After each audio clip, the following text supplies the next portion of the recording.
ഏന്തി വലിഞ്ഞ് ആ ടവറിന്റെ മുകളിൽ ധന്യനെയും മനസ്സനെയും കൊണ്ട് ഞാൻ കയറി.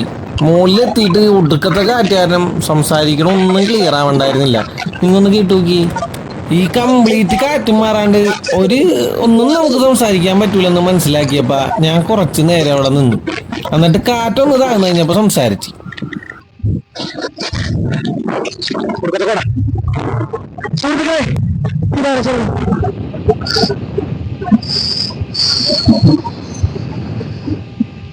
മുട്ടക്കുന്നിൽ ഇപ്പൊ നമ്മ കയറിയിരുന്നെങ്കിൽ മനസ്സാ.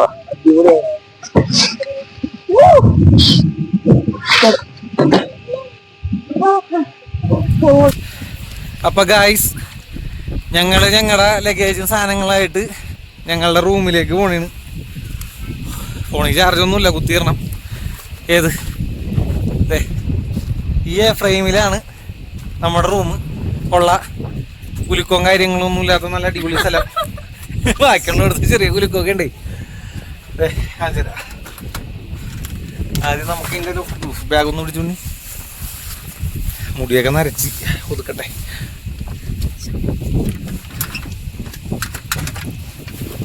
ഇതാണ് ഇതിൻ്റെ കണ്ട സെറ്റ് സ്ഥലം കേട്ടോ. അതാണ് നമ്മുടെ എ ഫ്രെയിമിൻ്റെ കോട്ടേജ്. അപ്പോൾ നമുക്ക് ഇതിൻ്റെ അകത്ത് നമ്മുടെ സംഭവങ്ങളെല്ലാം സെറ്റ് ചെയ്യാം. ഓക്കെ. ആ മുട്ടക്കൊന്നൊന്നും കാണില്ല ഗായ്സ്.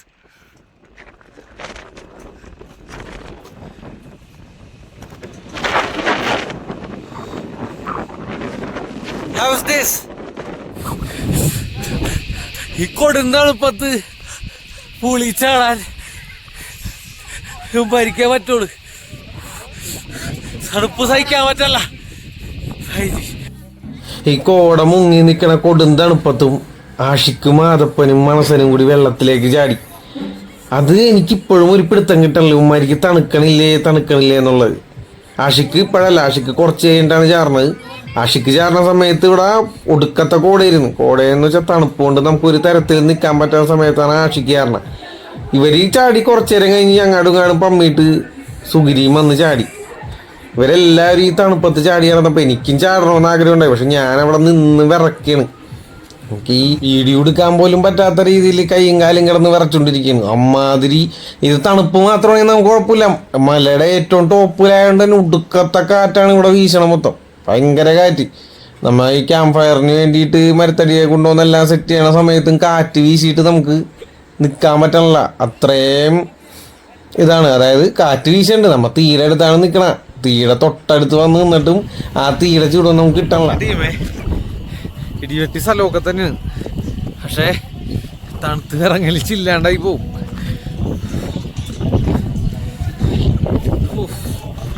നിൽക്കാൻ പറ്റണില്ല.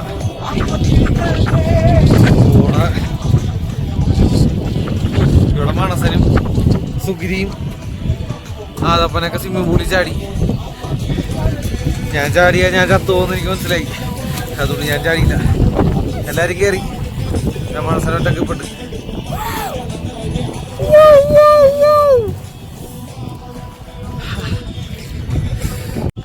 ഇനി നമുക്ക് പതുക്കെ ഇവിടെ കോട ഇറങ്ങണ കാഴ്ചകളൊക്കെ ഒന്ന് കാണാം. ആദപ്പൻ പൊന്നാണ്. അപ്പൊ ആദപ്പൻ ആദ്യം കാണാം. ചെണ്ടോട്ടൊക്കെ കേൾക്കാം. അത് വല്ല മറ്റേ വരുത്തുപോക്ക് വല്ലതൊക്കെ ഇരിക്കും. ആദപ്പൻ ഏതോ വീടിന്റെ മുകളിൽ കയറുന്നു ചെണ്ടോട്ടൊക്കെ കേൾക്കാന്നാണ് പറഞ്ഞത്. ഇതാണ് നമ്മുടെ നിലവിലുള്ള സ്ഥലം. കോട പിടിച്ച് കിടക്കുന്ന സ്റ്റൈൽ ഇത് കണ്ടില്ലേ? തണുപ്പ്.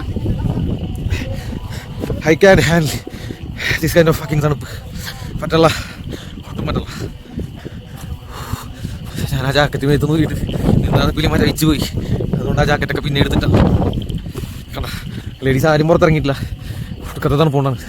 അതിന് മഴ ചാറുണ്ട്. ഇത് നമുക്ക് ചിക്കൻ ഗ്രില്ല് ചെയ്യാനുള്ള സംഭവം. ഇത് ക്യാമ്പ് ഫയറിന് വേണ്ടിയിട്ടുള്ള സംഭവം. പക്ഷേ ലൈറ്റ് മഴയായിട്ട് ഇങ്ങനെ നിൽക്കുന്ന സമയത്ത് നമുക്കൊന്നും ചെയ്യാൻ പറ്റില്ല. എന്താവുന്നറിയാം. കണ്ട കോടാണ്ട അത്യാവശ്യം നല്ല തണുപ്പുണ്ട് ഇവിടെ മൊത്തം. നിങ്ങൾക്ക് അവിടെ നോക്കിയിട്ട് വല്ലതും കാണാൻ പറ്റണ്ട. സത്യം പറഞ്ഞാൽ കംപ്ലീറ്റ് കോട കൊണ്ട് മുങ്ങി നിൽക്കുകയാണ്. ഫോണിൽ അത്യാവശ്യം നല്ല ക്ലാരിറ്റി ഉണ്ട്, പക്ഷേ അവിടെ കോട കൊണ്ട് മുങ്ങിക്കണോണ്ടാണ് നിങ്ങൾക്ക് ആയിരിക്കും ഒന്നും കാണാൻ പറ്റാത്തത്. കാണാ തണുപ്പ് തണുപ്പ് സീനാണ്. എല്ലാവരും കയറിയിട്ടും ഒറ്റയ്ക്ക് ഇവിടെ ഒന്ന് കുളിക്കാൻ മനസ്സിനെ കൊണ്ട് മാത്രമേ പറ്റുള്ളൂ. അതിക്കോട്ടും തണുപ്പത്ത്. എനിക്ക് പണ്ടേ സംശയം ഉണ്ടായിരുന്നു മനുഷ്യനാണ്. ഇപ്പൊ ഏകദേശം അത് ഉറപ്പായി. കണ്ട ഒറ്റക്ക് വഴി വെട്ടി വന്നവനാണെന്നൊക്കെയാണ് പറയണത്. പക്ഷെ കാര്യമില്ല, ആളിപ്പോ തന്നെ ചത്തു വീഴും. അങ്ങനെ പതുക്കെ പതുക്കെ എൻ്റെ കണ്ണുകൾ മനസ്സിനെ ലക്ഷ്യമാക്കി നീങ്ങി. അമ്പരചുംബിയായ കോട്ടേജിൻ്റെ സൈഡിലേക്ക് മനസ്സിനെ ഓടുന്നത് ഞാൻ എൻ്റെ ക്യാമറ കണ്ണുകളിൽ പകർത്തി. ഈ ഒരു തണുപ്പത്തും മനസ്സിനെ ഫോളോ ചെയ്യണമെങ്കിൽ അവൻ്റെ പേര് വിവേക് എന്ന് തന്നെയായിരിക്കും. കാരണം ഞാൻ തന്നെയാണ് വീഡിയോ എടുക്കാനും വ്ളോഗ് എടുക്കാനുള്ളത്. കൊടുക്കുന്ന മഴ മൂലം മനസ്സിനെ ഓടി പുറകെ ഞാൻ ഓടി. ഇവിടെ ലൈറ്റും കാര്യങ്ങളൊന്നുമില്ല. ഞാൻ ഓടിക്കൊണ്ടിരിക്കുന്നു. താഴത്തെ കോട്ടയിലാണ് സുഗിരിയും അതപ്പനും ഒരു പുതിയ ഉണ്ണിയൊക്കെ അങ്ങോട്ട് പോയിട്ടുണ്ട്. അപ്പം ഞാൻ അങ്ങോട്ടേക്ക് പോയിക്കൊണ്ടിരിക്കുന്നു. ലൈറ്റ് പോലും ഇട്ടറില്ല കൊതം. ഞാൻ എന്തിനാണ് ഇപ്പോൾ ബാത്റൂമിൽ വന്നിട്ടുണ്ടെങ്കിൽ വിചാരിക്കും. ഇവിടെ ഉള്ളതിൽ ഈ ഒരൊറ്റ ബാത്റൂമിൽ മാത്രമേ ഹീറ്ററുള്ളൂ. കേട്ടോ, തിളച്ച വെള്ളമാണ്. തൽക്കാലം അതിലേക്ക് കാലും തണുപ്പിന് തിരി രക്ഷപ്പെടാത്ത രീതിയിൽ ഞാൻ കൊണ്ടുപോകും. മുകളിലോട്ട് കയറിയപ്പോഴാണ് ആ ബാത്റൂമിൽ മാത്രമല്ല പുറത്തെ ബാത്റൂമിലും ഹീറ്റർ ഉണ്ടെന്നുള്ള സത്യം എനിക്ക് മനസ്സിലായത്. പിന്നെ ഞാൻ പതുക്കെ മുകളിലേക്ക് കയറി. അപ്പോഴാണ് നമ്മുടെ ട്രക്ക് ഡ്രൈവർ നമ്മളെ വിളിച്ചിട്ട് പറഞ്ഞു ക്യാമ്പ് ഫയറിനുള്ള മരത്തടിയും സാധനങ്ങളുമായിട്ട് അവർ വന്നുകൊണ്ടിരിക്കുകയാണെന്ന് പറഞ്ഞു, ഡീസലും കാര്യങ്ങളൊക്കെ ആയിട്ട്. അപ്പോൾ അത് കത്തിക്കാനുള്ള പരിപാടിയിൽ നിൽക്കാനും പറഞ്ഞ് ഞാൻ നേരെ മുകളിലോട്ട് കയറിയപ്പോഴാണ് മഴച്ചാറ്റിൽ തുടങ്ങിയത്. മഴച്ചാറ്റിൽ വലിയ മഴയൊന്നുമില്ല, ചെറുതായിട്ട് മഴ ചാർന്ന് പോരാത്തതിന് ഉടുക്കത്തെ കാറ്റും.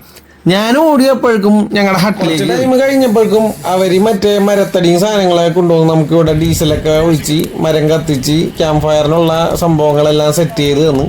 പക്ഷേ ഈ ക്യാമ്പ് ഫയറിൻ്റെ അടുത്ത് തീരെ അടുത്ത് നിന്നിട്ടും നമുക്ക് ചൂട് കിട്ടണ്ടായിരുന്നില്ല. കാരണം അത്രയും കാറ്റായിട്ട് തീ തണുപ്പിൽ നിന്ന് രക്ഷ നേടാൻ നമ്മളങ്ങനെ കാട്ട് തീ ഉപയോഗിച്ചു. ശേഷം കിട്ടിയ ചാർക്കോളും സാധനങ്ങളും വെച്ചിട്ടും നമ്മ അവിടെ ഗ്രില്ലടിച്ച് അടിപൊളിയാക്കി. പിന്നെ നാളെ രാവിലെ മല കയറാനുള്ളൊരു പ്ലാൻ ഉള്ളതുകൊണ്ട് ബാക്കി വിശേഷങ്ങളൊക്കെ നാളെ പറയാം. ഇപ്പൊ ഞാൻ പോകുന്നു. ബൈ.